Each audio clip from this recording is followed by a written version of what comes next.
पल पल न्यूज़ के न्यूज़ रूम से मैं हूं आपके साथ नदीम अकरम।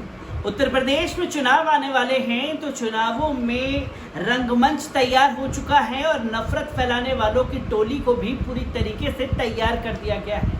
और वो टोली का काम सिर्फ इतना है कि उन्हें कहीं ना कहीं से ऐसी खबर को हवा देनी है जिससे हिंदू खतरे में आ जाए। जी हाँ, अगर लव जिहाद हो जाए तो उससे हिंदू खतरे में आ जाता है और यही काम अगर हिंदू लड़का मुस्लिम लड़की से विवाह कर ले तो वो बुर्के से आज़ादी दिलाता है। और यही बात अगर की जाए कोई मुस्लिम अगर घर खरीद ले तो उससे भी हिंदू खतरे में आ जाता है। ये तमाम तस्वीरें जो हैं गोदी मीडिया द्वारा प्रकाशित की जा रही हैं और इन प्रकाशित होती हुई खबरों पर भारतीय जनता पार्टी के नेताओं की जो खुले तौर पर धमकी आ रही है ये भी चर्चा का विषय बनता है।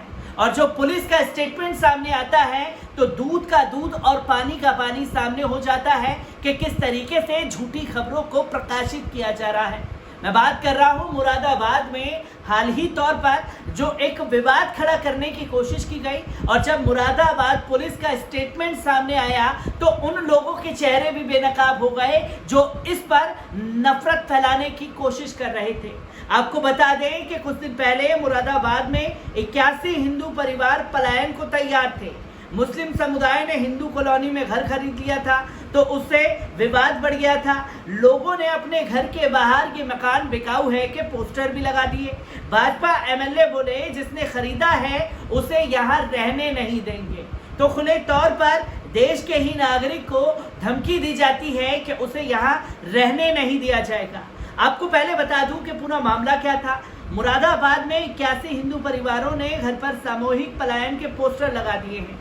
पोस्टर में लिखा है कि मकान बिकाऊ है। मामला तूल पकड़ते ही सोमवार दोपहर बाद बीजेपी विधायक रितेश गुप्ता भी मौके पर पहुंचे। विधायक ने ऐलान किया कि दूसरे वर्ग के लोगों को कॉलोनी में रहने नहीं दिया जाएगा। बता दें कि कॉलोनी में 2 मकान दूसरे वर्ग के लोगों ने खरीद लिए हैं। कॉलोनी के लोगों को इस पर ऐतराज है। उन्होंने योगी सरकार और प्रशासन से मांग की है कि दोनों मुस्लिम खरीदारों को कॉलोनी से हटाएं, नहीं तो वे सामूहिक पलायन करेंगे। मामला लाजपत नगर शिव मंदिर कॉलोनी का है। अपने घरों के बाहर पोस्टर लगाने वाली पूनम बंसल और आशा देवी कहती हैं कि कॉलोनी में एक अरसे से सभी घर हिंदुओं के हैं।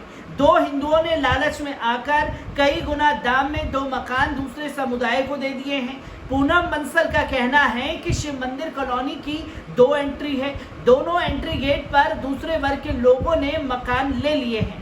दोनों महिलाओं का कहना है कि मुख्यमंत्री योगी आदित्यनाथ ऐसा कानून बनाए कि दूसरे वर्ग के लोगों को यहाँ घर नहीं खरीदने दिया जाएगा। ऐसा कानून ला करके जो हिंदू खतरे में आ रहे हैं उन्हें बचाया जा सके। तो इसी के साथ साथ बीजेपी विधायक खुले तौर पर धमकी देते हुए मुरादाबाद पहुंचे तो डीएम शैलेंद्र कुमार सिंह का कहना था कि पलायन जैसी कोई बात नहीं है। गलतफहमी के कारण ऐसे पोस्टर लगा दिए गए हैं। उन्होंने कहा कि पूरी कॉलोनी में 3 घर दूसरे समुदाय के हैं। प्रकरण आपसी विवाद का है, फिर भी स्थानीय स्तर पर जो समस्याएं हैं उन्हें सुलझाने की कोशिश की जा रही है। इसी के साथ साथ जो ट्विटर पर मुरादाबाद पुलिस का स्टेटमेंट सामने आया है उसे भी देखने की ज़रूरत है। आप लोग स्क्रीन पर जी न्यूज़ की जो नफरत फैलाने वाली खबर है उसको भी देख रहे हैं। हिंदू घरों पर मजहबी कब्जा जी न्यूज़ बताता हुआ नजर आया। मुरादाबाद की इस घटना पर जो खुले तौर पर एक झूठा प्रोपेगेंडा चला रहा था। मुरादाबाद पुलिस का इस पर कहना है कि सोशल मीडिया के विभिन्न प्लेटफॉर्म पर एक खबर वायरल की जा रही है जिसमें जनपद मुरादाबाद के थाना कटघर क्षेत्र एक कॉलोनी के लोगों द्वारा सामूहिक पलायन की चेतावनी देते हुए अपने घरों की पूरी कॉलोनी बिकाऊ है के बोर्ड लगाए गए हैं। उपरोक्त संबंध में अवगत कराना है कि अगर अपर नगर मजिस्ट्रेट व क्षेत्राधिकारी कटघर द्वारा संयुक्त जांच की गई है। थाना कटघर शिव मंदिर कॉलोनी बी ब्लॉक में कुल 81 मकान हैं। इन 81 मकानों में किसी मकान की अभी तक बिक्री नहीं हुई है। कॉलोनी के मुख्य द्वार दक्षिण के बराबर का मकान तथा कॉलोनी के पश्चिम दिशा के द्वार के बराबर का है। मकान 2 माह पूर्व स्वेच्छा से इनके मालिकों द्वारा विक्रय किया गया।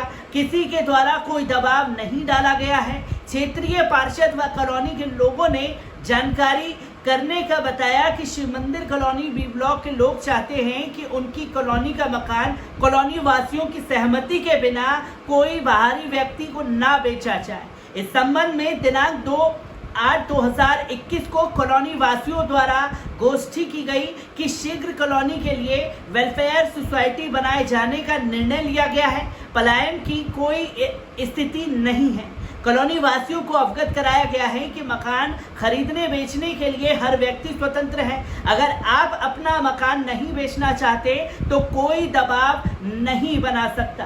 पुलिस प्रशासन आपके सहयोग में है। देश के किसी भी क्षेत्र में रहने का अधिकार संवैधानिक अधिकार है। सोशल मीडिया पर कुछ व्यक्तियों द्वारा जानबूझ करके सांप्रदायिक सौहार्द को बिगाड़ने का कुप्रयास किया गया है। ऐसे व्यक्तियों के विरुद्ध विधिक कार्रवाई की जाएगी। तो नफरत फैलाने वालों को मुरादाबाद पुलिस की तरफ से मुंहतोड़ जवाब दिया गया।